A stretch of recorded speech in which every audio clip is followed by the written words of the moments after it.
Hi guys, how's it going? Marco Hare here for We Love Betting. Just to give you a few thoughts ahead of Tuesday night's League Cup tie between Manchester City and Bristol City.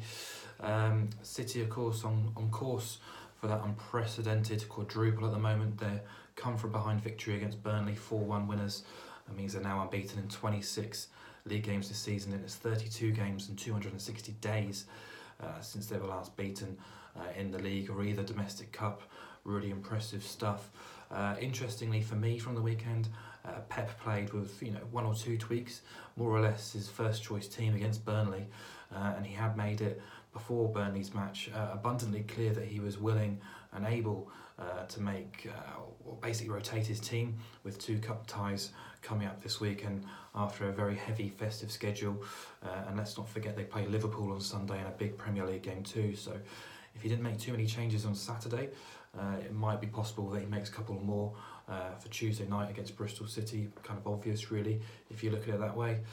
Gabriel Jesus is the only major absentee, really, from City's point of view. They're playing a Bristol City team who, of course, playing in their first major semi-final for 28, 29 years now. Very famous victory over Manchester United at Ashton Gate in the previous round. They'll be buzzing. I wouldn't read too much into their weekend result, 3-0 defeat at Watford. Lee Johnson made 7 changes for that, including handing debuts to two academy products. They just didn't turn up, really. Obviously, all their focus is on Tuesday night's match. But one thing I would take note of is just one clean sheet in 11 now for Bristol City. They have scored in 9 of those matches, though, it should be said, and 8 of the last 11 have seen both teams score since a 0-0 draw with Sheffield Wednesday. City themselves not shy in going forwards, 23 goals in 15 away matches already this season.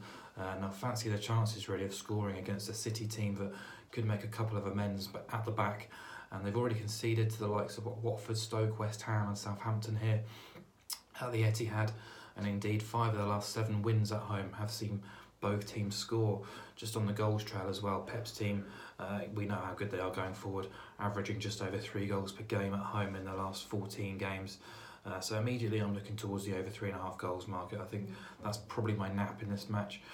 It's around the 4 to 5 mark. It's just come in this morning. There's been a lot of money for Manchester City, even at the match odds. If you look, they've come in price, and understandably so. They've only failed to win twice in 16 games at the Etihad this season, and they're unbeaten there in over 12 months. So if you prefer something a bit bigger, Man City to win and beat ETS at 15 to 8 might appeal. But just a word of warning, really, when Guardiola has played his cup team this season, they haven't been that impressive. You think about the games against Wolves and Leicester and Shakhtar, they failed to win any of those 3 games in 90 minutes, losing in Ukraine. The other 2 went to penalty shootouts, and if you actually look at their last 19 games, they've won by 3 goals or more on only 4 occasions.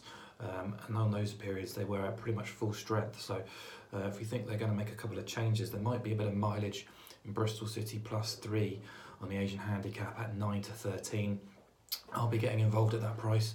What it means is if Man City win by 3 goals exactly, you'll get your stake back. If Manchester City win by 4 goals or more, your bet will lose, but any other result is a winner.